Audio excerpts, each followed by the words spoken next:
Bismillahirrahmanirrahim. Start with the name of Allah, who is the most merciful and the most beneficent. Till now we have discussed the amino acids who form the pyruvate, alpha-ketoglutarate, succinyl-CoA, fumarate and the oxaloacetate. Now today we will discuss the ketogenic amino acids or the amino acid whose catabolism leads to the formation of the acetyl-CoA or the acetoacetate. First of all, I discussed the previous topic and what are the name of the amino acid whose form the pyruvate and the subsequent alpha-ketoglutarate, succinyl-CoA, fumarate and the oxaloacetate, just for the revision purposes. Like you know that the pyruvate name of the amino acid who form the pyruvate. Pyruvate is a glucogenic precursor, so it leads to the formation of the glucose. So all those amino acids are the glucogenic amino acid, and in glucogenic amino acid glucogenic amino acid तो हैं ही हैं, लेकिन कौन से हैं वो हमने पढ़े थे. लाइक द एलानिन की हमारे पास क्या होती है, transamination. Alanine undergoes the transamination reaction and form the pyruvate. Second word is tryptophan. You know that the kynurenine pathway. Tryptophan also leads to the formation of the pyruvate, like the glycine and his sister serine. Both of us leads to the formation of the pyruvate. Like the another amino acid threonine. Threonine has a myth. There is not the more elaborate pathway found in the books, but book says that the threonine undergoes the catabolism and form the pyruvate. Threonine, you also know that the threonine forms the succinyl-CoA, and now today we will discuss the threonine form the acetyl-CoA by a threonine aldolase pathway. I will discuss later. Threonine and one special amino acid known as the cysteine by the cysteine sulfonate pathway. ये जो चीज़ें मैं आपको बता रहा हूँ ये previous videos में डिस्कस हो चुकी हैं. अगर आपने उनको अच्छी तरीके से देखा होगा और बुक की रीडिंग की होगी, सिर्फ लिपनकॉर्ड की रीडिंग की होगी, तो आपको ये मेरी बातें समझ आ जाएंगी कि ये जो मैंने अमाइनो एसिड्स लिखे हैं ये मैं क्या लिख रहा हूँ कि इनका जब कैटाबॉलिज्म होता है तो इनका जो स्केलेटन होता है, कार्बन स्केलेटन, वो अल्टीमेटली हमारे पास क्या बनाता है, पायरुवेट. नाउ अल्फा कीटोग्लूट्रेट के अंदर हमने 5 अमाइनो एसिड डिस्कस किए थे, like glutamate number 1, number 2, glutamine, and number 3 is your histidine. याद है FIGLU test? Can you remember the Figlu test in which we learn about the histidine metabolism and leads to the formation of the glutamate, and through glutamate alpha ketoglutarate is formed. And histidine, I remember the arginine. Arginine also leads to the formation of the alpha ketoglutarate, and last but not least the proline. So this is just repetition what are the amino acid and whose carbon skeleton is catabolized to form the alpha ketoglutarate. So if we do in this manner, then the only a few amino acid left behind will leads to the formation of the acetyl CoA or the acetoacetate, like succinyl CoA. Name of the amino acid who form the succinyl CoA. Succinyl CoA, like the methionine. Methionine is one of the essential amino acid who form the succinyl CoA. And second one is valine, your branch chain amino acid, and second branch chain amino acid known as the isoleucine. And third one is threonine. Threonine forms the pyruvate, threonine forms the acetyl CoA, threonine forms the succinyl CoA. So threonine is both the partially glucogenic and partially ketogenic amino acid. And second last we have the fumarate. There are two amino acids whose carbon skeleton is catabolized to form the fumarate, like the phenylalanine number 1 and phenylalanine form the tyrosine. Both these catabolism converges to form the fumarate. And in last we have the oxaloacetate. So simple, asparagine and aspartate. These are the two amino acids whose catabolism leads to the formation of the oxaloacetate. So this is just the repetition what we have discussed in the previous 3 videos. Now we will discuss only the amino acid whose catabolism generates the acetyl CoA, and the acetoacetate means the ketogenic metabolism of the ketogenic amino acid, and the abnormalities related like the ketoacidosis and the maple syrup urine disease. So in the last video I made a mistake, one mistake. I tell you in the last video that the amino acid who do not undergo the transamination, and I tell the lysine, good, methionine, lysine, proline, proline and the hydroxyproline. I will tell about the hydroxyproline in the previous video. I will tell about the 4 amino acid. One amino acid I told you is the methionine. So methionine is a mistake, my mistake. There is not methionine but the threonine. So जब पिछली video थी उसमें मैंने आपको 4 amino acid के नाम बताए थे, उनमें से एक मैथियोनिन का नाम बता दिया था. जो मैथियोनिन है वो ट्रांसमाइनेशन उसकी हो जाती है, लेकिन उसकी मैथियोनिन की जगह थ्रियोनिन आनी था, मैं भूल गया था. तो ये उसकी आप करेक्शन कर लें कि the amino acid who do not undergoes the transamination reaction in the first step, threonine, lysine, proline and hydroxyproline. 3 तो ठीक बताए थे, ये गलत बता दिया था, इसकी आप करेक्शन कर लें. ठीक हो गया. अब हम चलते हैं the amino acid, the ketogenic amino acid. Ketogenic amino acid ये typical MCQs and the viva question है. एमसीक्यूज तो मैंने देखे हैं यूएचएस के पास पेपर में, एमसीक्यूज तो आए हुए हैं इससे रिलेटेड, और होप सो सर नईम आपसे वाइवा क्वेश्चन भी पूछेंगे. Now we will discuss the catabolism of the ketogenic amino acid. The amino acid whose catabolism leads to the formation of the acetyl CoA, acetoacetate or the acetyl CoA. अब ये देखेंगे acetyl ketone bodies के अंदर हम पहले ही पढ़ चुके हैं एसिटाइल CoA. एसिटाइल CoA के जब 2 मॉलिक्यूल मिलते हैं क्या बनता है हमारे पास, acetyl CoA. And the acetyl CoA leads to the formation of the hydroxymethyl glutaryl CoA. इसके अंदर भी एक एसिटाइल CoA डलता है तो एसिटाइल CoA बन जाता है. इसमें दोबारा एक और एसिटाइल CoA का मॉलिक्यूल डलता है तो हाइड्रोक्सीमिथाइल ग्लूटाराइल CoA बन जाता है. आप बोलेंगे ये हमें कीटोन बॉडीज़ मेटाबॉलिज्म करा रहा है. कीटोन बॉडीज़ मेटाबॉलिज्म तो हमने करना ही नहीं है. सो ये मैं वो आपको कीटोन बॉडीज़ की फॉर्मेशन बता रहा हूँ ताकि आपको पता लगे कि कीटोजेनिक अमीनो एसिड कहते क्यों है हम.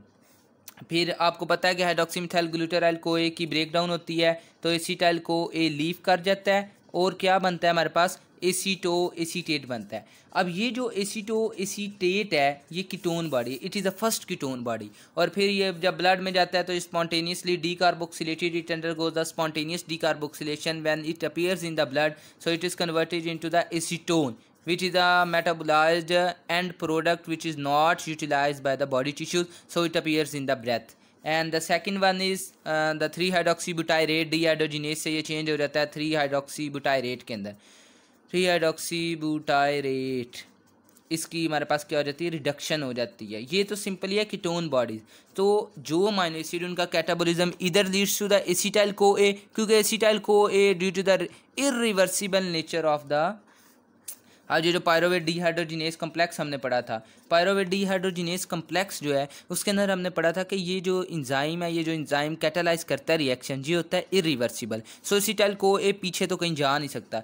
एसिटाइल CoA हमारे पास TCA साइकिल में रन करेगा और अपना कार्बन डाइऑक्साइड दे के कार्बन डाइऑक्साइड की फॉर्म में ये निकल जाएगा बाहर। दो इसके एटम होते हैं, कार्बन एटम, वो दोनों निकल जाएंगे और ये इसको एनर्जी पर्पस के लिए हम इसके लिए इस्तेमाल कर लेंगे। नंबर सेकंड है कि ये एसिटाइल CoA हमारे पास कीटोन बॉडीज़ की सिंथेसिस में इन्वॉल्व हो जाए। सो ऐसे अमीनो एसिड जिनका कैटाबॉलिज्म इधर leads to the acetyl CoA, अगर एसिटाइल CoA बनाता है तो ये पाथवे होगा, कीटोन बॉडीज़ बन जाएंगे, गुड हो गया।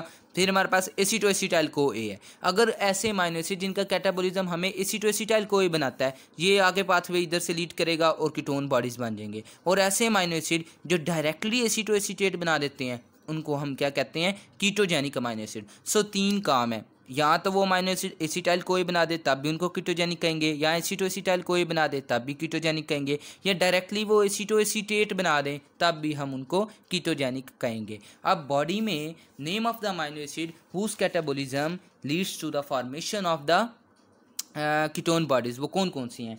Please remember, leucine and lysine are the purely ketogenic amino acid. 2 amino acid clear हो गए। अब अरोमेटिक अमीनो एसिड आपको बारहा बता चुके हैं कि टायरोसिन, फिनाइलएलानिन एंड ट्रिप्टोफैन, ये हमारे पास कौन से अमीनो एसिड हैं? ये हमारे पास हैं अरोमेटिक अमीनो एसिड। ये तीनों अरोमेटिक अमीनो एसिड हैं, ठीक है। और क्योंकि इनके अंदर बेंजीन लीग होता है, अरोमेटिक न्यूक्लियस होता है, जिसकी वजह से इनको अरोमेटिक अमीनो एसिड्स कहते हैं। टायरोसिन, फिनाइलएलानिन और ट्रिप्टोफैन। ये जो ल्यूसीन और लाइसिन है ये प्योरली कीटोजेनिक अमीनो एसिड है। ये हमारे पास मिक्स हैं, यानी क्या है कि ये हमारे पास क्या करते हैं, ये पार्शली ग्लूकोजेनिक भी हैं, लाइक द टायरोसिन और फिनाइलएलानिन। हम अभी डिस्कस किया पीछे कि टायरोसिन और फिनाइलएलानिन ने हमारे पास क्या बनाया है, टायरोसिन और फिनाइलएलानिन ने हमारे पास फ्यूमरेट बना दिया है। सो ये फ्यूमरेट क्या है, ग्लूकोजेनिक प्रीकर्सर है। और दूसरा हमारे पास टायरोसिन और फिनाइलएलानिन का हमने पढ़ा हुआ है कि फ्यूमराइल एसिटो एसिटेट बना देते हैं ये फिनाइलएलानिन और टायरोसिन। आज हम दोबारा डिस्कस करेंगे कि फिनाइलएलानिन और टायरोसिन हमारे पास क्या करते हैं कि हमारे पास एसिटो एसिटेट बना देते हैं और फ्यूमरेट बना देते हैं। So that's why we called as a partially glucogenic and a partially ketogenic amino acid. और ट्रिप्टोफैन का हमने देखा था कि ये एलानिन बना देता है। ये काइंजुरिनिन पाथवे के अंदर हम जो पीछे डिस्कस कर रहे हैं, एलानिन बनाता है, एलानिन की ट्रांसफाइनेशन होती है तो पायरोवेट बन जाता है। सो इसी काइंजुरिनिन पाथवे के अंदर हमने पढ़ा था कि हमारे पास क्या होता है कि tryptophan also leads to the formation of the aceto acetyl CoA। So ये स्टेटमेंट ठीक हो गई कि ये जो तीनों अमीनो एसिड हैं ये ग्लूकोजेनिक भी हैं और कीटोजेनिक भी हैं। एक और अमीनो एसिड आ जाता है branch chain amino acid, like the isoleucine. Isoleucine also leads to the formation of the acetyl CoA। और पिछली वीडियो में हमने देखा था कि it also leads to the formation of the succinyl CoA। So ये कितने हो गए हमारे पास? 3 अरोमेटिक अमीनो एसिड हो गए, ल्यूसिन और lysine purely ketogenic amino acid हो गए, 5 हो गए, 1 आइसोल्यूसिन हो गया, 6 हो गए। एक अमीनो एसिड को आप मेरे कहने पे ऐड कर लें, threonine. Threonine also forms the acetyl CoA। सो जो अमीनो एसिड एसिटाइल CoA बनाएगा, जाहिर बात है वो कीटोजेनिक अमीनो एसिड है। बुक्स में ये हार्पर में दिया हुआ, हार्पर में ये बात बहुत वाजे करके इलेबोरेट थ्योरेटिकली भी और डायग्रामेटिकली भी उन्होंने एक्सप्लेन किया हुआ है। आप you will open the Harper book and see there is a pathway, table पूरा बना हुआ है और उन्होंने जस्ट इलेबोरेट द थिंग्स के जो मैं अभी आपको बता रहा हूँ। ये सारी चीज़ें कितने अमाइनो एसिड हो गए, 7 अमाइनो एसिड टोटल हो गए। Leucine and lysine are the purely ketogenic amino acid, while the tyrosine, phenylalanine, tryptophan 3 aromatic amino acid, isoleucine and the threonine are the partially glucogenic and the partially ketogenic amino acid. So now today we will discuss the catabolism of the these 7 amino acid whose carbon skeleton ultimately leads to the formation of the either one of the three products, acetyl CoA, acetoacetyl CoA or the acetoacetate. Now let's begin. ये एक pathway तो मैं आपको book से करवा दूं तो वो ज़्यादा मेरे लिए भी कन्वीनियंट हो जाएगा और आपके लिए भी कन्वीनियंट हो जाएगा। हम उसको पहले भी डिस्कस कर चुके हैं पिछली वीडियो के अंदर कि हमारे पास जो ब्रांच चेन अमाइनो एसिड है उनका एक इम्पोर्टेंट एस्पेक्ट, सिर्फ एक बात आपने याद रखने कि उनका कैटाबॉलिज्म प्राइमरीली मसल्स में होता है। उन लीवर सारे अमाइनो एसिड को कैटाबोलाइज करता है, यूज़ करता है, लेकिन हमारे पास वो ब्रांच चेन अमाइनो एसिड को लीव कर देता है। क्यों लीव कर देता है? बिकॉज अल्लाह सुब्हानहू तआला do not created the enzymes which are suitable for the metabolism of the branch chain amino acid. So उसकी एक लिमिटेशन आ जाती है लीवर की कि उसके पास इंजाइम्स ही नहीं है, तो वो कैटाबॉलिज्म किसका करेगा। सो क्या होता है कि ये जो ल्यूसीन, वेलिन और आइसोल्यूसिन है, ये ब्लड के जरिए लीवर को तो बाईपास कर जाते हैं, यानी लीवर में से गुजरेंगे तो सही, लेकिन लीवर उनको यूज़ अप नहीं कर सकेगा, तो ये ब्लड के जरिए मसल्स के पास चले जाएंगे। And primarily in the muscles there are the specific enzymes which are needed for the catabolism of these 3 amino acids, leucine, valine and isoleucine। हमारा जो आज कंसर्न है वह इन दो के साथ है, ल्यूसीन के साथ और आइसोल्यूसिन के साथ। बिकॉज वेलिन जो है वो प्योरली, देखें कि अल्लाह ताला की हिकमत देखें कि leucine is a purely ketogenic amino acid, valine is a purely glucogenic amino acid, while isoleucine is a partially glucogenic और पार्शली कीटोजेनिक। एक ही फैमिली से बिलोंग रखने वाले हैं, ये तीनों ब्रांच चेन अमाइनो एसिड हैं, लेकिन इनका आगे जो क्या कहते हैं फेट है वो डिफरेंट है। एक प्योरली कीटोजेनिक अमाइनो एसिड है, एक प्योरली ग्लूकोजेनिक अमाइनो एसिड है, और आइसोल्यूसिन आप देखेंगे कि ये हमारे पास partially glucogenic and partially ketogenic amino acid है। अब अल्लाह सुब्हानहू तआला ने एक एंजाइम बनाया है मसल्स के अंदर जिनका नाम है branch chain amino acid amino transferase. उधर हम पढ़े थे अमाइनो ट्रांसफरेज एंजाइम है, इधर स्पेसिफिकली ये ब्रांच चेन अमाइनो एसिड को उनकी अमाइनो ट्रांसफरेज यानी उनके अंदर से ट्रांसअमाइनेशन करता है, तो इसलिए हमारे पास उसका नाम रख दिया है branch chain amino acid amino transferase. इसके अंदर से अमोनिया ग्रुप जब तीनों में से निकलता है, यानी फ़र्ज़ करें ल्यूसीन के अंदर से जब अमाइनो ग्रुप ट्रांसफ़र होता है तो ये चेंज हो जाता है किसके अंदर, कीटो एसिड के अंदर। जब भी हम अमाइनो एसिड में से अमाइनो ग्रुप ट्रांसफ़र होगा तो वो कीटो एसिड के अंदर चेंज हो जाएगा, और कीटो एसिड कौन सा बनेगा, अल्फ़ा कीटो आइसोकैप्रोइक एसिड बनेगा। बिकॉज इसका स्ट्रक्चर तीनों का डिफरेंट है तो 3 डिफरेंट कीटो एसिड्स बनेंगे। Please remember this table, at least remember this table. बाकी हार्पर आप खोलें तो उसके अंदर आपको बहुत extensive catabolism of these branch in amino acid लिखा नज़र आएगा। दिल करे तो वो याद कर लें, नहीं तो दिल करे तो ये एक डायग्राम याद कर लें, तो ये it will be more than enough for you and for me also. तो ये हमारे पास क्या कहते हैं कि ट्रांसमाइनेशन है। ट्रांसमाइनेशन जब होती है तो अल्फ़ा कीटो आइसोकैप्रोइक एसिड बन जाता है। फिर एक एंजाइम है जिसका नाम है branch chain alpha keto acid dehydrogenase complex. तो ये जो एंजाइम कॉम्प्लेक्स है ये similar to that the pyruvate dehydrogenase complex और अल्फा कीटोग्लूट्रेट डिहाइड्रोजिनेस कॉम्प्लेक्स जो TCA साइकिल के लेक्चर में मैंने बताया हुआ है, वो वहाँ पे आप जाके वो लेक्चर ओपन करें और आपको पता लग जाएगा कि ये जो 3 एंजाइम्स हैं ये एक जैसा ही फंक्शन परफॉर्म करते हैं। इनका सबस्ट्रेट डिफरेंट होता है, लेकिन इनमें जो एंजाइम्स हैं कॉम्प्लेक्स होते हैं, डिफरेंट एंजाइम्स के अंदर इनके अंदर लोकेट होते हैं E1 E2 E3, और एक इनके अंदर कम्बिनेशन की बात आ जाती है। कॉमन बात है कि ये तीनों जो है ना enzyme complex, pyruvate dehydrogenase complex, alpha ketoglutarate dehydrogenase complex and the branch chain alpha keto acid dehydrogenase complex, they uses 5 common co enzymes like the nicotinamide adenine dinucleotide, मैंने आपको निमोनिक भी बताया था, the lovely co enzyme for nuts, the for the या the आप कह लें thiamine pyrophosphate, lovely for L for lipoic acid, co enzyme for co A for flavin adenine dinucleotide, nuts nicotinamide adenine dinucleotide. So जब इनकी oxidative decarboxylation होती है तो ये हमारे पास आइसोवेलिराइल कोए में चेंज हो जाते हैं और अल्फा मिथाइल बुटाइराइल कोए के अंदर चेंज हो जाते हैं। अब इनके आगे FAD लिंक डीहाइड्रोजिनेशन होती है। अब ब्रांच चेन अमाइनो एसिड को याद करने का बहुत ही आसान स्टेप है। पहला आपने ट्रांसअमाइनेशन याद रखनी है, दूसरा ऑक्सीडेटिव डीकार्बोक्सिलेशन, तीसरा F A D link dehydrogenation. 3 step हैं, हार्पर खोलेंगे 12 स्टेप मिलेंगे। 3 नहीं, बेहतर नहीं है कि 3 हाई एफिकेसी के साथ याद कर लें, उनके साथ क्लिनिकल रिलेटेड जब नॉर्मेलिटीज़ याद कर लें, वही आपके काम आएगी। 12 ना आपको लेटर ऑन याद रहेंगे ना उसका फ़ायदा होगा। सो मेरी सजेशन तो यही है कि आप ये डायग्राम अच्छी करें और इससे रिलेटेड अब नॉर्मेलिटी पढ़ें। अब F A D link dehydrogenation होती है जब आइसोवेलिराइल कोए की, तो ये चेंज हो जाता है 3 मिथाइल क्रोटोनाइल कोए। उसके ऊपर एक एंजाइम एक्ट करता है जिसका नाम है बीटा मिथाइल कह लें या 3 मिथाइल कह लें, एक ही बात है। बीटा मिथाइल क्रोटोनाइल कोए कार्बोक्सिलेज एक्ट करता है और उसको चेंज कर देता है बीटा मिथाइल ग्लूटाकोनाइल कोए के अंदर। बीटा मिथाइल ग्लूटाकोनाइल कोए हाइड्रोक्सी मिथाइल ग्लूटाराइल कोए के अंदर चेंज हो जाता है और हाइड्रोक्सी मिथाइल ग्लूटाराइल कोए की जब ब्रेक डाउन होती है तो एसीटो एसीटेट बनता है और एसीटाइल को ए। ये बिल्कुल वही वाला स्टेप है जो मैं आपको बता रहा था कि हाइड्रोक्सी मिथाइल ग्लूटाराइल कोए बना है, फिर उसकी ब्रेक डाउन हुई है तो क्या बन गया है, एसीटो एसीटेट बन गया है और एसीटाइल को ए लीव कर गया। यहाँ पे मैंने आपको बता दिया था और ये बिल्कुल यही बात उन्होंने यहाँ पे लिखी है, एसीटो एसीटेट और एसीटाइल को ए। सो ये पाथवे है, देखें कि इसके अंदर कोई भी इसके कैटाबॉलिज्म के दरमियान आप देखें कोई भी ग्लूकोजेनिक प्रीकर्सर नहीं है, दोनों जो मिले हैं वो कीटोजेनिक कंपाउंड्स मिले हैं। So that's why leucine is known as a purely ketogenic amino acid. While on the other hand isoleucine को देखें, आइसोल्यूसिन की ट्रांसमाइनेशन हुई, गुड कीटो एसिड बन गया, फिर इसकी ऑक्सीडेटिव डीकार्बोक्सिलेशन हुई तो मिथाइल बुटायराइल कोए बन गया। मिथाइल बुटायराइल कोए से आगे नोन रिएक्शंस हैं वो हार्पर में लिखे हैं, जिसने करने हो तो मोस्ट वेलकम वहाँ से कर ले। लिपनकॉर्ट ने बड़ा अच्छा काम किया है कि उसने एरो लगा दिया।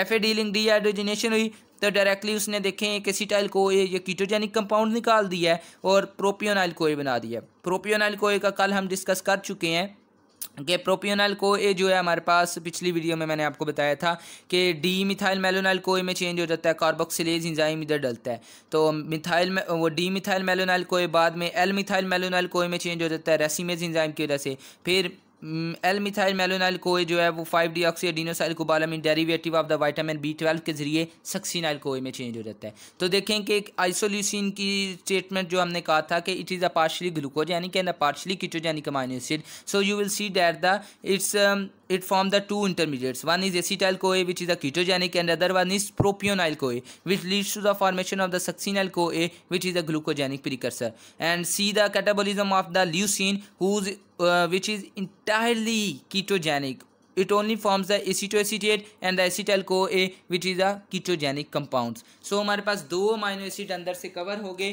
कौन कौन से अमाइनो एसिड हमारे पास कवर हो गए, हमने ल्यूसिन का कर लिया और आइसोल्यूसिन का कर लिया, सिर्फ एक डायग्राम को याद करके, इससे ज़्यादा आपने कुछ नहीं याद करना। लेकिन इससे रिलेटेड इधर ही एक डिजीज़ है ब्रांच चेन अमाइनो एसिड का कैटाबॉलिज्म अगर ख़राब हो जाए तो हमारे पास उससे रिलेटेड एक डिजीज़ है, ये पढ़ भी लिया आपने, मेपल सिरप यूरिन डिजीज़। अब ये मेपल सिरप यूरिन डिजीज़ क्या है कि branch chain alpha keto acid, यहाँ पे हम पढ़ लेते हैं कि branch chain alpha keto acid dehydrogenase deficiency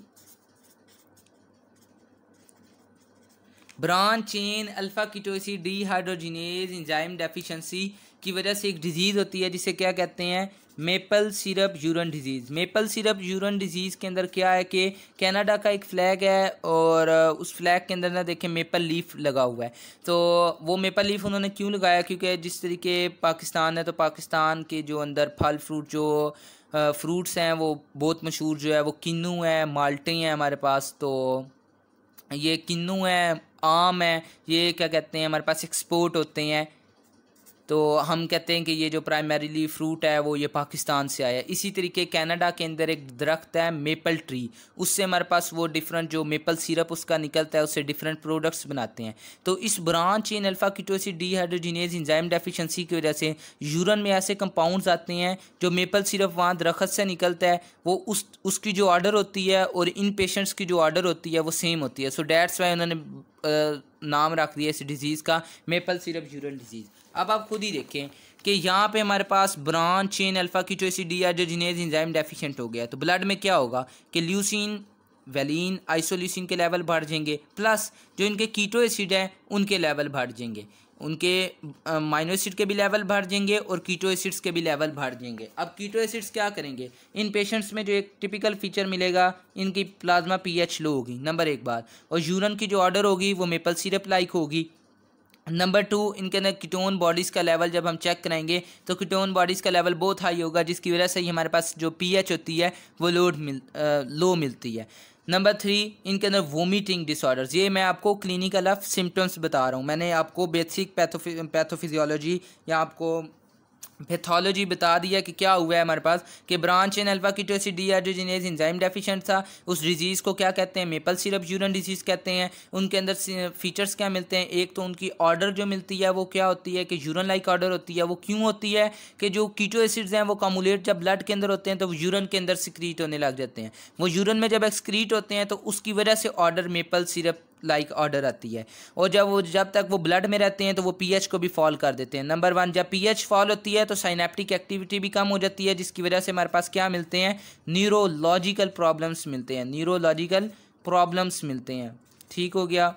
altered conscious level मिलता है। वोमिटिंग मिलती है हमारे पास। और फीडिंग डिसऑर्डर्स ये अर्ली ऑन ही हमारे पास नियोनेट्स के अंदर ही डायग्नोज हो जाती है, बिकॉज ये इतनी ख़तरनाक डिजीज़ है। अगर किसी के अंदर एंजाइम डेफिशिएंसी होगी तो जाहिर बात है वो कंजेनिटल डिजीज़ है, वो एक्वायर्ड तो नहीं होगी। अब एंजाइम डेफिशिएंसी के अंदर ये याद रखना है कि मोस्ट ऑफ द पेशेंट्स के अंदर हो सकता है कि मेरे अंदर भी एंजाइम की एक्टिविटी 60% 70% हो, लेकिन मैं नॉर्मल हूँ क्योंकि 60 to 70% तो ये काम कर रहा है। तो किसी भी एंजाइम की डेफिशिएंसी होने के लिए बहुत ज़्यादा अगर जीन्स डिफेक्ट हों तब एक मुकम्मल एंजाइम की डेफिशिएंसी होती है।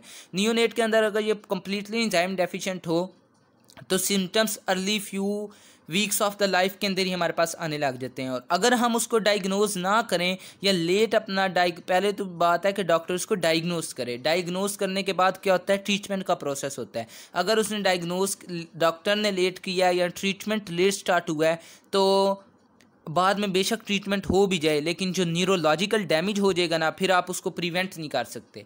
तो न्यूरोलॉजिकल डैमेज एक दफ़ा हो गया तब उसको फिर आप जितना मर्जी उसकी एहतियात कर लें, आप उसको प्रिवेंट नहीं कर सकते। तो क्या करना है इन पेशेंट्स के अंदर आपने कि न्यूबॉर्न स्क्रीनिंग प्रोग्राम्स अवेलेबल होते हैं। जैसे ही नियोनेट पैदा हो या पैदा होने से पहले प्री नेटल डायग्नोसिस उसे कहते हैं, वो आप कर लिया जाता है। एमनियोटिक फ्लूइड ले लिया जाता है तो वहाँ से जो फीटस है उसका पता लग जाता है कि इसमें कौन कौन से एंजाइम डेफिशिएंट हैं, या वो करवा लें। अगर वो नहीं किसी ने कराया तो newborn screening programs are available और वहाँ से हमारे पास पता लग जाता है, डायग्नोज हो जाता है। तो अगर वहाँ पे भी डायग्नोज ना हो या डायग्नोसिस लेट हो या ट्रीटमेंट लेट हो तो न्यूरोलॉजिकल प्रॉब्लम्स हमारे पास अराइजेज होते हैं जो कि इरिवर्सिबल होते हैं। आपको पता है कि न्यूरॉन्स जो हैं वो दोबारा रीजनरेट नहीं करते। और इनके अंदर वोमिटिंग आती है, फीडिंग डिसऑर्डर्स आते हैं, पीएच लो आती है। अब यहाँ पे हमारा पास आ जाता है यूएचएस से रिलेटेड आपने क्या, वो आपको बताएगा कि ब्रांचिन कीटो एसिड का लेवल बहुत ज़्यादा है। सबसे बड़ी इसके अंदर बात ये होती है कि ये जो पेशेंट होते हैं ना मेपल सिरप यूरिन डिजीज़ के, इनके अंदर स्टारवेशन बहुत ख़तरनाक होती है। स्टारवेशन क्यों ख़तरनाक होती है? बिकॉज आपको पता है स्टारवेशन के दौरान आपको ग्लूकोज भी चाहिए होता है और एनर्जी भी चाहिए होता है। तो यहाँ पे देखें जब ऑक्सीडेटिव डीकार्बोक्सिलेशन होती है तो ये NADH बनता है, और FAD लिंक डीहाइड्रोजिनेशन होती है तो FADH2 बनता है। एक हमें क्या कहते हैं मिल रही है, क्या चीज़ मिल रही है? NADH भी मिल रहा है, FADH2 भी मिल रहा है। प्लस आप देखें कि आपको एनर्जी प्रोड्यूस करने के लिए कीटोजेनिक कंपाउंड्स भी मिल रहे हैं और ग्लूकोज प्रोड्यूस करने के लिए ग्लूकोजेनिक कंपाउंड्स भी मिल रहे हैं। सो अगर ये बंदा जो है वो स्टारवेशन के अंदर जाएगा तो क्या होगा कि यहाँ तक तो पहले अर्ली ऑन तो जो कैटाबॉलिज्म स्टार्ट होगा तो कीटो एसिड्स तो बन जाएंगे, लेकिन आगे ब्लॉकेज लग जाएगा। जब आगे ब्लॉकेज लगेगा तो स्टारवेशन जब तक प्रोलॉन्ग्ड होती जाएगी तो कीटो एसिड का भी लेवल ब्लड में बढ़ता जाएगा। तो पेशेंट जो है वो डीकम्पेंसेशन शो करेगा स्टारवेशन के दौरान। मतलब क्या है इसका कि जब भी आप इसको स्टारवेशन के ऊपर रखेंगे, स्टारवेशन होगी इस पेशेंट के अंदर तो इसके अंदर डीकम्पेंसेशन होगी, मतलब कि वो इस कीटो एसिड्स को बर्दाश्त नहीं कर सकेगा और अपने सिम्टम्स प्रोड्यूस करेगा। तो जो हमारे पास यूनिवर्सिटी क्वेश्चन है वो इस तरीके भी आ सकता है कि पेशेंट स्टारवेशन उसको स्टारवेशन हुई है तो फिर उसको क्या कहते हैं वोमिटिंग होने लग गई है, न्यूरोलॉजिकल प्रॉब्लम्स आ रहे हैं, उसका जो यूरिन टेस्ट करवाया उसमें कीटोन बॉडीज़ बहुत ज़्यादा हैं, उसके अंदर हमारे पास क्या करें मेपल सिरप तो वो नहीं बताने लगे क्योंकि ये तो डिजीज़ ही वो सारा बता देंगे। बहरहाल वो आपको ये बता सकते हैं कि न्यूरोलॉजिकल प्रॉब्लम्स आ रही हैं, वोमिटिंग स्टार्ट हो गई है, पीएच ब्लड की फॉल है, लेकिन अर्ली सिम्टम आपने वहाँ से डायग्नोज करना है कि स्टारवेशन जब हुई है तो ब्रांच इन अमाइनो एसिड का कैटाबॉलिज्म स्टार्ट हो जाता है, और अगर ये एंजाइम डेफिशिएंट हो तो फिर ये सारे सिम्टम्स आते हैं। अब हमने इसका ट्रीटमेंट क्या देना है? एक तो उसको जनाब एडिक्वेट कैलोरीज देनी है, उसको स्टारवेशन की स्टेट में नहीं जाने देना, नंबर एक बात, नहीं तो वो यही सिम्टम्स दोबारा शो करेगा। Number second is that life long treatment देना है, लाइफ सारी ज़िंदगी उसको branch chain amino acid free diet देनी है और उसको सप्लीमेंटेशंस के ज़रिए adequate amount of the branch chain amino acid देने हैं ताकि उसकी प्रॉपर ग्रोथ और डेवलपमेंट हो सके। अगर आप चाहते हैं कि आपका बच्चा नॉर्मल ग्रो करे तो एक तो उसको सप्लीमेंटेशन देनी पड़ेगी सारी ज़िंदगी के लिए और दूसरा उसका branch chain amino acid free diet रखनी पड़ेगी। और अगर आपने ये ना किया तो एक तो ये सिम्टम्स तो आएंगे ही आएंगे, प्लस इंटेलिजेंट कोशेंट, इंटेलेक्चुअल मैंने लिखा नहीं यहाँ पे, इंटेलेक्चुअल डिसेबिलिटी भी होती है, की कोशेंट जो है इंटेलिजेंस कोशेंट वो डिटेरियोरेट हो जाता है। अगर वो बड़ा होकर डाइट छोड़ दे तब भी ये सिम्टम्स आने लग जाएंगे, छोटा होकर छोड़ दे तो वो पहले तो सर्वाइव ही नहीं कर सकेगा। This is all about the branch in amino acid, isoleucine and the leucine and the related disease known as the maple syrup urine disease। बहुत लिमिटेड सारी डिजीज़ हैं जो हमने पढ़ी हैं इसके अंदर अमाइनो एसिड के अंदर। कौन कौन सी? सबसे पहले एक सिस्टीन यूरिया पढ़ा है हमने, पेनकियाटिक कैंसर, पेनकियाटेक्टमी पढ़ा है हमने, और सिस्टिक फाइब्रोसिस पढ़ा है, और हमने क्या पढ़ा है, सीलियक डिजीज़ पढ़ा है, सीलियक स्पर पढ़ा है, और हमारे पास phenylketonuria, albinism, alkaptonuria, tyrosinemia, maple syrup urine disease, homocystinuria. तो ये कुछ गिनी चुनी डिजीज़ हैं, 10-12 बनती हैं और हर साल इन्हीं 10-12 में से वो डायरेक्ट नहीं पूछते, इनडायरेक्ट क्लिनिकल देख के सिनेरियो देख के आपसे वो डिजीज़ पूछ रहे होते हैं। सो आपने सिर्फ डिजीज़ के पिकअप पॉइंट्स याद रखने हैं और नॉर्मल जो मैंने आपको कैटाबोलिज्म बताया वो कैटाबोलिज्म याद रखना है। अब हमारे पास ल्यूसिन भी कवर हो गया, आइसोल्यूसिन भी हो गया, गुड। अब लाइसिन का पाथवे हार्पर में लिखा हुआ है, बहुत मुश्किल पाथवे है, मैंने नहीं वो याद किया तो मैं आपको बताने के काबिल भी नहीं हूँ। और जो हार्पर में आप वो पाथवे खोलें तो लिखा हुआ है अल्टीमेटली लाइसिन जो है वो हमारे पास क्या बना देता है, एसिटोएसिटाइल कोई बना देता है, तो ये कीटोजेनिक अमाइनो एसिड है। सो लाइसिन भी हमारे पास हो गया। नहीं तो मैं आपको दिखा भी देता हूँ, यहाँ पे हार्पर रखी हुई है, हार्पर के अंदर लाइसिन का कहाँ पे हमने पढ़ा था, ये हमारे पास क्या कहते हैं, लाइसिन का सारा कैटाबोलिज्म है कि लाइसिन जो है वो किस तरीके हमारे पास कैटाबोलाइज्ड होती है। और आखिर में क्या कहते हैं, ये हमारे पास एसिटोएसिटाइल कोई दे देती है। ये देखें लाइसिन है, ये शेस्ट्रोपीन, एक अजीब सारे कंपाउंड का नाम लिखा हुआ है, मैं भी पढ़ रहा हूँ। शेस्ट्रोपीन के अंदर चेंज हो जाती है, शेस्ट्रोपीन हमारे पास अमाइनो एडिपेट्स गैमा सेमीएल्डिहाइड के अंदर चेंज हो जाती है, वो एल अमाइनो एडिपेट के अंदर चेंज हो जाती है, वो अल्फ़ा कीटो एडिपेट के अंदर चेंज होती है, वो ग्लूटाराइल को है, फिर क्रोटोनाइल को है। सो आप इतना ही याद रख लें कि लाइसिन जो है वो हमारे पास प्योरली कीटोजेनिक अमाइनो एसिड है और वो क्या बनाता है हमारे पास, वो हमारे पास एसिटोएसिटाइल को ही बना देता है। नहीं तो ये 1 2 3 4 5 6 रिएक्शंस हैं, ये 6 रिएक्शंस को आप याद कर लें तो ये भी आपके लिए बेस्ट हो जाएगा। लेकिन क्रोटोनाइल कोए से भी आगे आपने साइकिल चलाना है कि क्रोटोनाइल कोए से फिर एसिटोएसिटाइल को किस तरीके बनता है, तो ये तकरीबन 8-9 आपके रिएक्शंस बन जाएंगे। तो बेहतर है कि आप लाइसिन को कह दें कि lysine is a purely ketogenic amino acid and his catabolism ultimately generates the acetoacetyl co A. This is all. और अगर आपने याद करना है तो ये कैटाबोलिज्म आपके सामने लिखा हुआ है, 31 एडिशन का पेज नंबर 306 है, उसके ऊपर जाके आप याद कर सकते हैं कि क्या बात है। और आगे हम पढ़ेंगे ट्रिप्टोफैन का कैटाबोलिज्म जो है, क्योंकि हमने यहाँ पे ल्यूसिन भी कर लिया, लाइसिन भी कर लिया और आपको आइसोल्यूसिन का भी बता दिया। अब हम जो कर रहे हैं वो अरोमेटिक अमाइनो एसिड की तरफ आ रहे हैं। सबसे पहले मैं करवा रहा हूँ ट्रिप्टोफैन। तो ट्रिप्टोफैन का आपने ये याद रखना है कि ट्रिप्टोफैन का जो कैटाबोलिज्म होता है वो काइंजुरिनिन पाथवे उसे कहते हैं। अब देखें ट्रिप्टोफैन का कैटाबोलिज्म अगेन बहुत बड़ा ये कैटाबोलिज्म है, लेकिन ये बड़ा इंटरेस्टिंग है। यहाँ पे एक बहुत इंपॉर्टेंट क्लिनिकल फीचर भी आता है हमारे पास बुक के अंदर। जो हमारे पास ये बुक है लिपनकॉट है, उसमें बड़ा मज़े का लिखा हुआ है। देखेंगे ट्रिप्टोफैन है, ट्रिप्टोफैन काइंजुरिनिन में वो 3-हाइड्रोक्सीएंथ्रेनिलेट में और एलानिन में चेंज हो गया, और 3-हाइड्रोक्सीएंथ्रेनिलेट को उसने चेंज कर दिया एसिटोएसिटाइल कोई में, किनोलिनेट और NADH। ये बड़ी कंप्रीहेंसिव सारी डायग्राम है, छोटी सारी डायग्राम आपको बहुत सा लॉट ऑफ इन्फॉर्मेशन दे रही है कि ट्रिप्टोफैन क्या है, एलानिन भी बनाता है, एसिटोएसिटाइल कोई भी बना देता है, तो ये पार्शली ग्लूकोजेनिक है, पार्शली कीटोजेनिक, प्लस इसके इंटरमीडिएट्स को यूज़ करके नियासिन भी बना लिया जाता है। सो आपको 3-4 MCQs तो इस डायग्राम को देख के कवर हो जाते हैं। लेकिन मैं जो आपको एक बात बताने लगा हूँ यहाँ बहुत इंपॉर्टेंट है कि ट्रिप्टोफैन का जो कैटाबोलिज्म है ये यहाँ तक 3-हाइड्रोक्सीएंथ्रेनिलेट तक आपने करना है हार्पर से, और 3-हाइड्रोक्सीएंथ्रेनिलेट से आगे तक का जो कैटाबोलिज्म है वो आपने कर लेना है यहाँ से लिपनकॉर्ड से, यानी 2 स्टेप आपने आगे कर लेने हैं लिपनकॉर्ड से, पीछे तक आपने जो करना है वो इस डायग्राम को तो याद पूरी को करना ही करना है, लेकिन यहाँ तक जो 3 हाइड्रोक्सी एंथ्रेनिलेट बन रहे ना, यहाँ तक जो आपने सीक्वेंस है वो आपने हाथ पर से याद कर लेना है।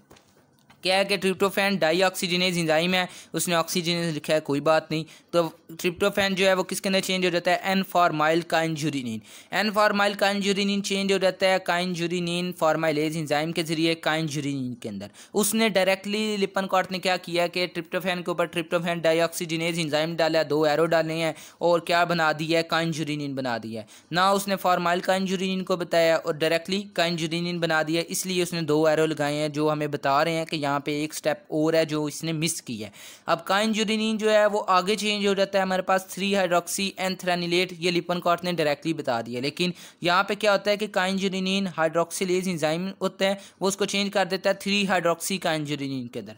3 हाइड्रोक्सी काइनजुरिनिन जो है वो with the help of the enzyme known as the kynureninase pyridoxal phosphate इसमें चाहिए होता है और 3 हाइड्रोक्सी एंथ्रेनिलेट बन जाता है। ये मैं दोबारा रिपीट कर रहा हूँ, इसमें कोई मुश्किल नहीं है, जैसा आपने वहाँ पे पढ़ा था वैसा ही यहाँ पे है। उसने दो स्टेप में बता दिया कि ट्रिप्टोफैन काइनजुरिनिन में बना, 3 हाइड्रोक्सी एंथ्रेनिलेट में बन गया।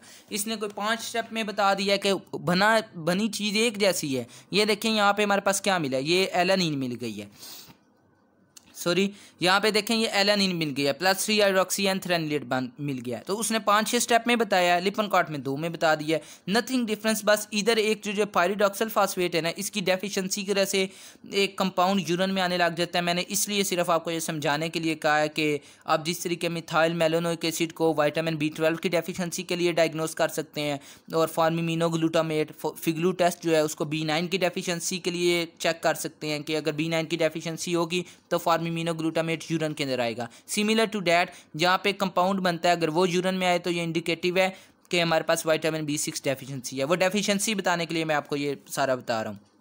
ट्रिप्टोफैन है, अगर ना भी करें तो कोई मसला कोई नहीं है, अगर कर लें तो अच्छी बात ही है कि आपको 3 अमाइनो एसिड का पैट पॉइंट पता लग जाएगा कि यार अगर ये कंपाउंड यूरिन के अंदर आया तो जाहिरी बात है ये कंफर्म है कि इनको इन विटामिन्स की डेफिशिएंसी चल रही है। उनको सिंपली आप विटामिन्स दे दें और वो आपका पेशेंट जो है वो ठीक होकर घर चले जाएगा, नहीं तो वो आपको जान खाता रहेगा। आप कभी कुछ सोचेंगे कभी कुछ सोचेंगे। देखें कि जितने भी अमाइनो एसिड हैं उनमें प्राइमरीली सारे बी कॉम्प्लेक्स विटामिन इन्वॉल्व हैं, सारे बी कॉम्प्लेक्स विटामिन और नॉन बी कॉम्प्लेक्स विटामिन जो विटामिन सी है वो भी इन्वॉल्व है। तो देखें कि कितने कॉम्प्लेक्स सिम्टम्स आते हैं विटामिन के हमारे से डायग्नोज भी सही तरीके नहीं आते।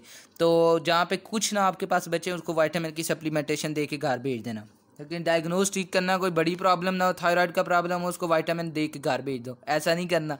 वो सारे फीचर्स देखने हैं, उसके अलावा भी आपने लैब रिपोर्ट्स देख के भी आपको कुछ ना समझ आए और सारी चीज़ें उसकी नॉर्मल सजेस्ट कर रही हो लेकिन फिर भी उसमें कोई प्रॉब्लम्स चल रहा हो, लाइक नोजिया है, उसको नोजिएटिंग फीलिंग आ रही है, loss of the appetite, anorexia हो गया उसको और अजीब सारी उसको न्यूरोलॉजिकल स्टेट बनी हुई है पेशेंट की, तो सजेस्ट कर लेना है कि वहाँ पे ना विटामिन कोई डेफिशिएंट हो सकता है। क्योंकि विटामिन जितने भी हैं उनके ओवरलैपिंग सारे सिम्टम्स आते हैं। उनके ये नहीं होता कि एक टिपिकल है कि ये विटामिन B1 की डेफिशिएंसी में ही आएगा, दूसरा B2 की आएगा, ऐसा नहीं है।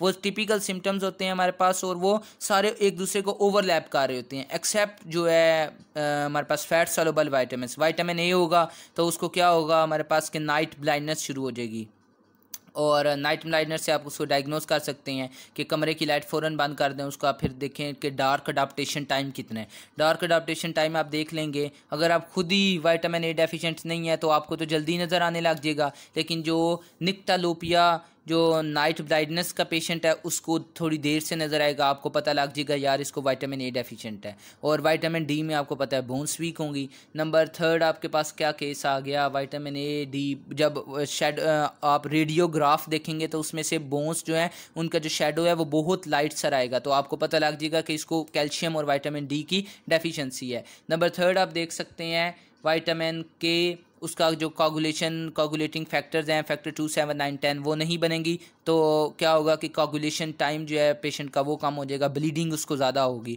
तो ब्लीडिंग टाइम ज़्यादा होने की वजह से और कोगुलेशन टाइम ज़्यादा होने की वजह से आप डायग्नोस कर सकते हैं कि इसको विटामिन के डेफिशिएंट है।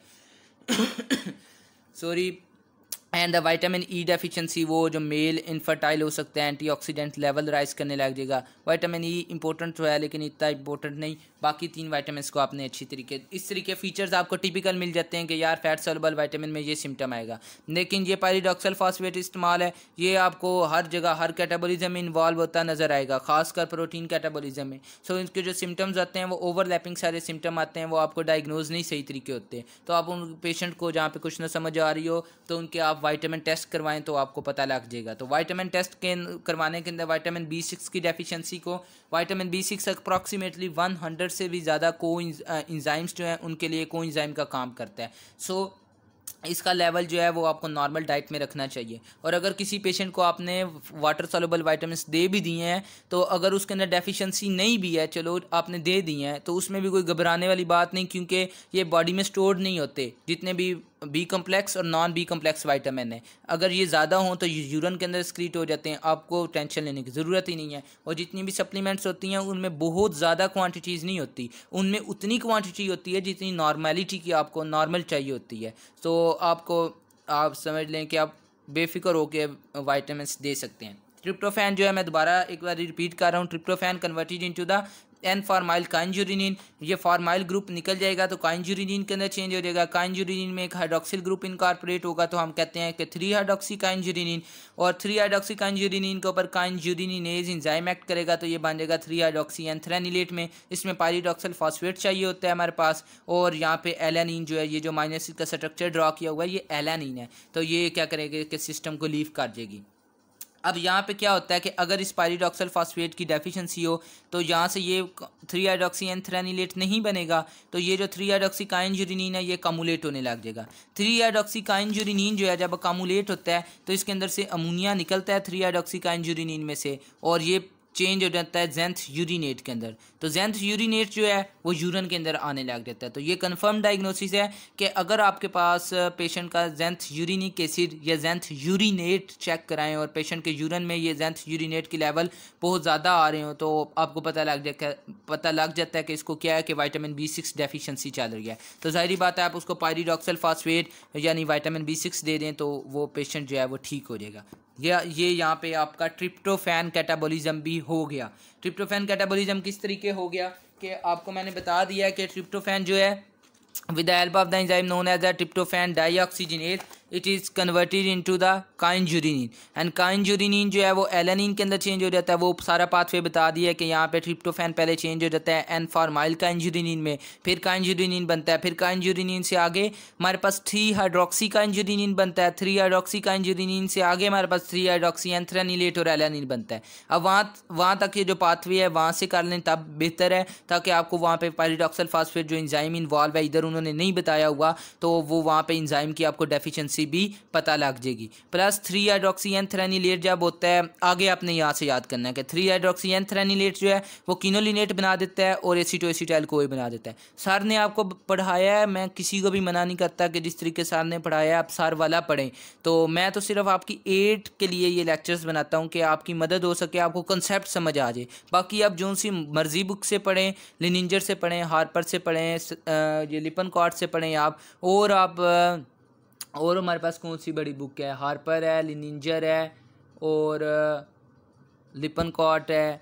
सत्या से आपने पढ़ना हो, सत्या तो मैं रिकमेंड ही नहीं करूँगा कि सत्या आप पढ़ें, वो फर्स्ट ईयर के लिए ही थी।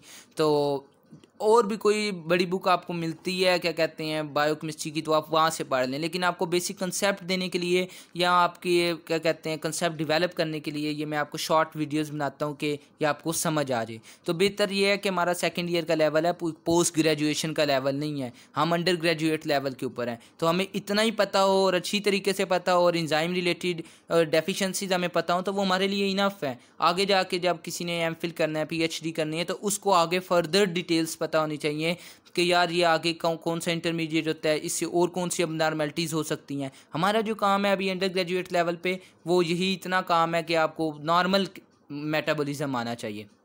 प्लस 3 हाइड्रोक्सी एंथ्रेनिलेट बनता है, तो 3 हाइड्रोक्सी एंथ्रेनिलेट चेंज हो जाता है एसीटोएसीटाइल कोए के अंदर और किनोलिनेट के अंदर। अब एसीटोएसिटाइल कोए क्या है हमारे पास, एक कीटोजेनिक प्रीकर्सर है, वाइल हमारे पास एलानिन ग्लूकोजेनिक है। तो ये ट्रिप्टोफैन क्या है, पार्शली ग्लूकोजेनिक है और पार्शली कीटोजेनिक है। कीनोलिनेट जो है, कीनोलिनेट के अंदर फास्फोराइबोसाइल पायरोफॉस्फेट डलता है, यहाँ पे एब्रीवेशन उसकी लिखी है, आप नीचे से पढ़ लेना। फास्फोराइबोसाइल पायरोफॉस्फेट डलता है तो ये निकोटिनामाइड एडेनिन डाइन्यूक्लियोटाइड, मतलब कि विटामिन B3 नियासिन की फॉर्मेशन दे देता है। सो ऐसे पेशेंट जिनके अंदर हार्ट नप डिसऑर्डर होता है, मैं पहले भी आपको बता चुका हूँ कि हार्ट नप डिसऑर्डर क्या है, कि हार्ट नप डिसऑर्डर के अंदर क्या होता है हमारे पास कि ट्रिप्टोफैन इंटेस्टाइन से एब्जॉर्ब नहीं होता, तो उनमें नियासिन की डेफिशिएंसी हो जाती है। आपको पता लग जाना चाहिए कि नियासिन की क्यों डेफिशिएंसी होगी, because most of the niacin in the body is found by the tryptophan. Diet से हम डायरेक्टली तो B3 विटामिन लेते ही लेते हैं, लेकिन ट्रिप्टोफैन भी कन्वर्ट हो जाता है नियासिन के अंदर। सो ऐसे पेशेंट जिनके अंदर ट्रिप्टोफैन बहुत कम एब्जॉर्ब हो रहा है, जिनको हार्ट नप डिसऑर्डर है, जिनमें इंटेस्टाइन से एब्जॉर्ब नहीं हो रहा, वो ट्रांसपोर्टर डिफेक्टिव है, तो उनमें नियासिन की डेफिशिएंसी होगी। और नियासिन की डेफिशिएंसी होगी तो आपको 4D आपको बताए थे प्लेग्रा, एक डर्माटाइटिस होगा, डायरिया होगा, डिमेंशिया होगा, और अगर आपने इन तीनों को कंट्रोल ना किया तो क्या हो जाएगा हमारे पास, डेथ हो जाएगी पेशेंट की। So this is about the tryptophan का कैटाबॉलिज्म भी पढ़ लिया, हार्ट नप डिसऑर्डर भी पढ़ लिया, प्लेग्रा भी पढ़ ली। विटामिन B6 की डेफिशिएंसी हो तो जेंथ यूरिनेट कंपाउंड यूरिन में आएगा, वो क्यों आएगा, वो 3-हाइड्रोक्सीकाइन यूरिनीन जेंथ यूरिनेट में चेंज हो जाएगा। वो सारा मैंने आपको हार्पर और ये लिपनकॉर्ट से बता दिया है। अब हमारे पास कितने अमीनो एसिड हो गए, ल्यूसिन हमने कर लिया है, लाइसिन कर लिया है, आइसोल्यूसिन कर लिया है, ट्रिप्टोफैन भी हो गया। अब हम कर लेते हैं थ्रियोनिन। थ्रियोनिन का बड़ा शॉर्ट सारा मेटाबॉलिज्म है कि थ्रियोनिन जो है वो डिहाइड्रेटेड होता है, it undergoes the dehydration and converted into the alpha ketobutyrate, alpha ketobutyrate. And alpha ketobutyrate जो है उसकी ऑक्सीडेटिव डीकार्बोक्सिलेशन होती है। मतलब इसका क्या है कि उसके अंदर से ऑक्सीडेशन भी होती है, उसके हाइड्रोजन निकलते हैं, लॉस ऑफ इलेक्ट्रॉन होता है in the form of the hydrogen ions, और वो NAD एक्सेप्ट कर लेते हैं, NADH बन जाता है, प्लस कार्बन डाइऑक्साइड भी निकल जाती है। CoA with the sulfhydryl group इसके अंदर इनकॉर्पोरेट होता है। तो alpha ketobutyrate is changes into the propionyl CoA। And propionyl CoA वही बात है जो आपने fatty acid odd chain fatty acid oxidation में पढ़ी थी, पिछली वीडियो में भी मैंने बताई है कि ये प्रोपियोनाइल CoA चेंज हो जाता है डी मिथाइल मेलोनाइल CoA में। यहाँ पे कार्बोक्सिलेज एंजाइम इन्वॉल्व होता है, विटामिन B7 बायोटिन चाहिए होता है, तो क्या बन जाता है D methyl malonyl CoA, D methyl malonyl CoA। D methyl malonyl CoA किसके अंदर चेंज हो जाता है हमारे पास, एल मिथाइल मेलोनाइल CoA में with the help of the enzyme known as the racemase. तो एल मिथाइल मेलोनाइल CoA बन गया, एल मिथाइल मेलोनाइल CoA। और एल मिथाइल मेलोनाइल CoA के ऊपर हमारे पास एक एंजाइम एक्ट करता है म्यूटेज, जिसको विटामिन B12 की डीऑक्सी एडिनोसाइल कोबालामिन फॉर्म चाहिए होती है, और उसको चेंज कर देता है सक्सीनाइल CoA के अंदर। अब आप बोलेंगे कि यार इस सारे में सक्सीनाइल CoA बन गया, कोई हमारे पास अंदर जो ऐसा इंटरमीडिएट नहीं आया जो क्या बनाए हमारे पास कीटोजेनिक इसको शो करे। सो ये तो इसको शो कर दिया कि ये ग्लूकोजेनिक पाथवे है, कि थ्रियोनिन की डिहाइड्रेशन होती है, ये चेंज हो जाता है हमारे पास अल्फा कीटोबुटायरेट के अंदर, अल्फा कीटोबुटायरेट जो है और वो चेंज हो जाता है हमारे पास प्रोपियोनाइल CoA में, प्रोपियोनाइल CoA चेंज हो जाता है सक्सीनाइल CoA में। लेकिन where is the ketogenic pathway, तो ग्लूकोजेनिक आपको पता लग गया तो कीटोजेनिक भी हम साथ ड्रॉ कर देते हैं। इसका कीटोजेनिक पाथवे क्या है कि थ्रियोनिन है, थ्रियोनिन के ऊपर हमारे पास एक एंजाइम एक्ट करता है जिसका नाम है थ्रियोनिन एल्डोलेज। क्या एंजाइम का नाम है, थ्रियोनिन एल्डोलेज। अब थ्रियोनिन एल्डोलेज जब एंजाइम एक्ट करता है तो हमारे पास क्या होता है कि इसके अंदर से ग्लाइसिन निकल जाती है। अब ग्लाइसिन चेंज हो जाएगी पायरोवेट में, तो आपको ये भी पता होना चाहिए कि थ्रियोनिन पायरोवेट भी बनाता है, थ्रियोनिन सक्सीनाइल CoA भी बनाता है, और अभी आपको मैं बताऊंगा थ्रियोनिन एसिटाइल CoA भी बनाता है। तो थ्रियोनिन ग्लाइसिन निकल गए, हमारे पास एंजाइम है, ये यहाँ पे नहीं लिखा हुआ लिपनकॉर्ट में, आप हार्पर से ये एक टेबल कर लेना और उसके साथ थ्योरी भी पढ़ लेना लाजमी। Threonine aldolase, threonine aldolase act करेगा, थ्रियोनिन को किसके अंदर चेंज करेगा, एसिड एल्डिहाइड के अंदर, एसिड एल्डिहाइड। एसिड एल्डिहाइड के ऊपर simply aldehyde dehydrogenase enzyme act करेगा। एसिड एल्डिहाइड एक एल्डिहाइड कंपाउंड है, तो उसके ऊपर एल्डिहाइड डीहाइड्रोजिनेज एंजाइम एक्ट करेगा। NAD किस में चेंज हो जाएगा, NADH के अंदर चेंज हो जाएगा, और कंपाउंड हमारे पास क्या मिलेगा, एसीटेट। अब इंजाइम का नाम नहीं लिखा है, एल्डिहाइड डीहाइड्रोजिनेज, अंडरस्टूड बात है, एसीटेट हो जाएगा, एसीटेट के अंदर चेंज हो जाएगा। अब एसीटेट के ऊपर एक और इंजाइम एक्ट करता है, उसका नाम है acetate thiokinase, acetate thiokinase. Acetate thiokinase जो है इसके अंदर क्या होता है कि मैग्नीशियम मिनरल की, आपको पता है मिनरल्स जो हैं वो एक्टिवेटर्स के तौर पे काम कर रहे होते हैं इंजाइम्स के लिए, और जो वाइटामिन्स है वो को इंजाइम्स के तौर पे काम कर रहे होते हैं, मिनरल्स को एक्टिवेटर्स के तौर पे काम कर रहे होते हैं। तो मैग्नीशियम एटीपी आता है और चेंज हो जाता है हमारे पास मैग्नीशियम एडीपी के अंदर। और इस सारे रिएक्शन के अंदर हमारे पास होता क्या है कि इसके अंदर हमारे पास को ए विद द सल्फेड्रल ग्रुप आता है, जिस तरीके यहाँ पे को ए विद द सल्फेड्रल ग्रुप आया था, और वाटर इस सिस्टम को लीव कर जाता है और क्या हमारे पास बन जाता है, एसीटेट चेंज हो जाता है एसीटाइल को ए के अंदर। सो थोड़ा ये जगह कम थी, कंसनट्रेट हो गया है, लेकिन मैं आपको दोबारा समझा देता हूँ कि थ्रियोनिन का एक पाथवे ये है कि थ्रियोनिन डिहाइड्रेटेड होता है, अल्फा कीटोब्यूटायरेट बना देता है, अल्फा कीटोब्यूटायरेट प्रोपियोनाइल कोए में चेंज हो जाता है, प्रोपियोनाइल कोए बहुत दफ़ा डिस्कस कर चुके हैं कि डी मिथाइल मेलोनाइल कोए में चेंज हो जाता है, एल मिथाइल मेलोनाइल कोए में चेंज होता है, और ये सक्सीनाइल कोए में चेंज हो जाता है। ये इसका ग्लूकोजेनिक पाथवे है। वाइल द थ्रियोनिन ग्लाइसिन के अंदर चेंज हो जाता है, ग्लाइसिन जो है बाद में आपको पता है पायरोवेट बना देता है। सो थ्रियोनिन पायरोवेट भी बनाता है, थ्रियोनिन सक्सीनाइल कोए भी बनाता है, थ्रियोनिन एसीटाइल कोए भी बनाता है। तो इन तीनों को याद आपने लाजमी रखना है कि threonine undergoes the threonine aldolase enzyme act करता है इसके पास, और क्या होता है कि threonine changes into the acid aldehyde, और acid aldehyde converted into the acetate, aldehyde dehydrogenase enzyme इधर इन्वॉल्व होता है, और एसीटेट जो है एसीटेट थायोकाइनेज एक्ट करता है, तो इसको किसके अंदर चेंज कर देता है, एसीटाइल को ए के अंदर चेंज कर देता है। प्लस इधर एक और वाटर का कंपाउंड डलता है, ये बात आपने याद रख लेनी है। So this is the threonine metabolism के थ्रियोनिन का आपको पता लग गया कि ये कीटोजेनिक भी है और ये ग्लूकोजेनिक भी है, ये बातें आपने याद रखनी है। सो हमारे पास क्या हो गया, हमने कवर कर लिया, क्या कवर कर लिया हमने, थ्रियोनिन को भी कवर कर लिया कि थ्रियोनिन पार्शली ग्लूकोजेनिक है, पार्शली कीटोजेनिक है, आइसोल्यूसिन को भी कवर कर लिया, पार्शली ग्लूकोजेनिक है, पार्शली कीटोजेनिक है, और ये 3 अमाइनो एसिड में से ट्रिप्टोफैन का कवर कर लिया हमने काइंजुरिनिन पाथवे कि ये पार्शली ग्लूकोजेनिक है, पार्शली कीटोजेनिक है। वाइल ल्यूसिन और लाइसिन को हमने देख लिया कि ये प्योरली कौन से कंपाउंड्स हैं, प्योरली कीटोजेनिक अमाइनो एसिड्स हैं। अब हम देख रहे हैं टायरोसिन और फिनाइल एलानिन को, शुक्र है पेज मिल गया है, 2 मिल गए हैं, ठीक है। जो हमारे पास टायरोसिन और फिनाइल एलानिन ये लास्ट अमाइनो एसिड हैं जो क्या कहते हैं, ketogenic amino acid, partially glucogenic है और पार्शली कीटोजेनिक है। टायरोसिन और phenyl alanine plus phenyl alanine, phenyl alanine आपको याद होगा कि फिनाइल एलानिन क्या एक एसेंशियल अमाइनो एसिड है। फिनाइल एलानिन के ऊपर एक एंजाइम एक्ट करता है फिनाइल एलानिन हाइड्रोक्सिलेज, जिसकी डेफिशिएंसी हो जाती है फिनाइल कीटोन यूरिया के अंदर। तो phenyl ketones, phenyl acetate, phenyl lactate, phenyl pyruvate, phenyl acetyl glutamine, वो सारे यूरिन के अंदर आने लग जाते हैं। तो फिनाइल इस अगर एंजाइम की डेफिशिएंसी हो, इधर हम एंजाइम की डेफिशिएंसी डिस्कस नहीं कर रहे, इधर हम डिस्कस कर रहे हैं कि फिनाइल एलानिन किस तरीके हमारे पास, और टायरोसिन का कैटाबॉलिज्म है किस तरीके हमारे पास एक कीटोजेनिक कंपाउंड बनाता है। अब फिनाइल एलानिन है, ये आपको सिर्फ जनरल नॉलेज और प्रीवियस मैंने इसको रिवाइज कर दिया है। फिनाइल एलानिन जो है, phenyl alanine with the help of the enzyme known as the phenyl alanine hydroxylase it is converted into the tyrosine. So अगर आप टायरोसिन लें या फिनाइल एलानिन लें, तो फिनाइल एलानिन लेंगे वो प्रोटीन्स की सिंथेसिस में तो इन्वॉल्व होगा ही होगा, प्लस वो टायरोसिन बना देगा। सो दोनों का मेटाबॉलिज्म जो है वो कन्वर्ज हो गया है।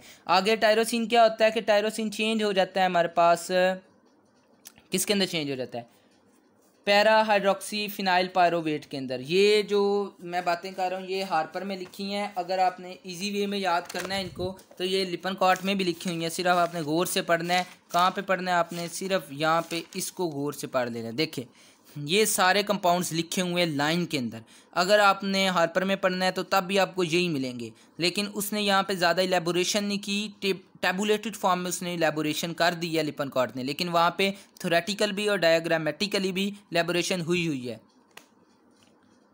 आप अगर क्या कहते हैं सिर्फ ये यहाँ से पढ़ लें तब भी ठीक है, और अगर हार्पर को पढ़ लें तब भी ठीक है। अब ये टायरोसिन है, ये किसके अंदर चेंज होगी, यहाँ से मैं आपको बता देता हूँ, ये लिख देते हैं।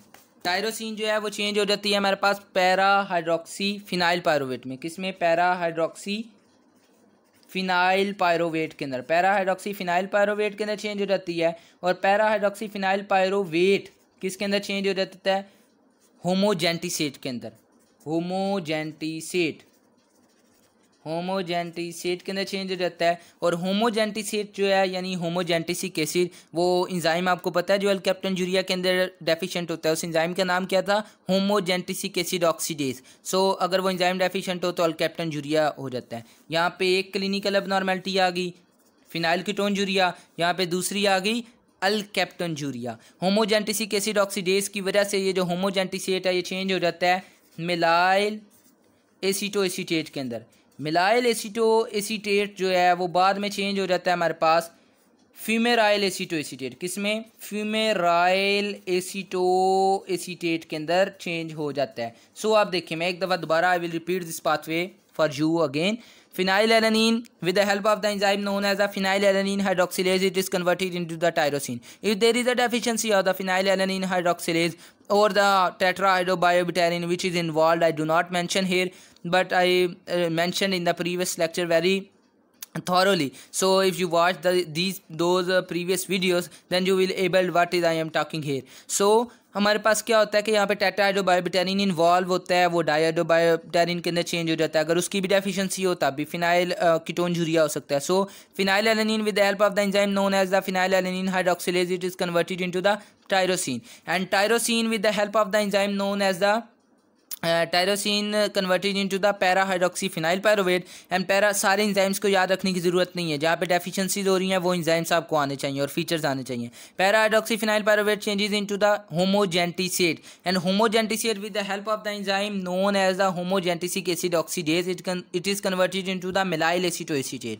If there is a deficiency of the enzyme known as the homogentisate oxidase or homogentic acid oxidase, then the condition arises known as the L-captain urea। और बेबी का डायपर ब्लैक कलर का नजर आएगा, या आप पेशेंट का यूरन करवाएंगे तब भी आपको ब्लैक कलर का नजर आएगा, बिकॉज इस कंपाउंड की एलिवेशन जब होगी ये यूरन में आएगा तो पिगमेंटेशन हो जाएगी यूरन की ब्लैक कलर में। सो आपको पता लग जाएगा इसको L-captain यूरिया। या आप MRI या CT स्कैन जब ऑर्डर करेंगे तब उसका कोरोनल सैगिटल सेक्शन के अंदर आप देखेंगे कि इंटरवर्टिब्रल डिस्क जो है वो ब्लैक हो चुकी हैं। सो ये टिपिकल फीचर मिलते हैं L-captain यूरिया के पेशेंट के अंदर। अब मिलाइल एसीटो एसीटेट चेंज हो जाता है फ्यूमेराइल एसीटो एसीटेट में, और फ्यूमेराइल एसीटो एसीटेट हमारे पास फ्यूमेराइल एसीटो एसीटेट, इसको आप छोड़ दें, ये इसको ध्यान दें। फ्यूमेराइल एसीटो एसीटेट हमारे पास किस में चेंज हो जाता है, फ्यूमरेट में, और हमारे पास किस में चेंज हो जाता है, एसीटो एसीटेट में। सो अब आपको जो एक उसने छोटी सारी डायग्राम लिपनकॉट में बनाई हुई है वो आपको पता लग गया है कि उसने क्या शो किया हुआ है। उसने 3 स्टेप में ये पाथवे बना दिया, लेकिन उसने पूरा जब कैटाबोलिज्म की वो बड़ी पिक्चर ड्रॉ की है तब आपने उसको बहुत अच्छा तरीके से उसने बताया कि क्या बना है। Fumaryl aceto acetate is converted into the fumarate, एक ग्लूकोजेनिक प्रीकर्सर है, और एसीटो एसीटेट एक कीटोन बॉडी है। सो यहाँ पे जो एंजाइम इन्वॉल्व होता है उसका नाम है फ्यूमेराइल एसीटो एसीटेट हाइड्रोलेज। अगर इसकी डेफिशिएंसी हो जाए तो टायरोसाइनीमिया होता है, और liver cirrhosis, renal tubular acidosis और कैबिज लाइक ऑर्डर आती है। सो हमने सारे एंजाइम्स, सारे अमाइनो एसिड डिस्कस कर लिए। हमने ल्यूसीन को देख लिया, प्योरली कीटोजेनिक, और lysine purely ketogenic amino acid है। हमने देख लिया कौन सा अमाइनो एसिड देख लिया हमारे पास, आइसोल्यूसिन को देख लिया। ये तो ल्यूसीन और लाइसिन तो प्योर नहीं है ना। आइसोल्यूसिन को देख लिया कि ये पार्शली ग्लूकोजेनिक है, पार्शली कीटोजेनिक है। थ्रियोनिन को देख लिया, ये पायरोवेट भी बनाता है, ये हमारे पास सक्सिनल कोई भी बनाता है, ये एसीटाइल कोई भी बनाता है। टायरोसिन और फिनाइलएलानिन का अभी हमने किया है कि ये हमारे पास फ्यूमरेट और एसीटो एसीटेट बना देते हैं। ट्रिप्टोफैन का काइंजुरिन पाथवे भी बताया, हार्ट नर्व डिसऑर्डर भी बताया, प्लेग्रा भी बताया, विटामिन B6 की डेफिशिएंसी को डायग्नोसिस भी बताया। ये this is all about the amino acid whose catabolism yields the acetyl CoA और द एसीटो एसीटेट, और आप कह सकते हैं कि एसीटो एसीटाइल CoA। इन तीनों में से कोई भी होगा उसको हम कीटोजेनिक ही कहेंगे। So this is all about the metabolism of the all amino acid. 20 amino acid अगर आप गिने तो हमने सारे 20 अमाइनो एसिड कर लिए हैं। So hope you will understood well. Thank you very much, and do remember me in your prayers.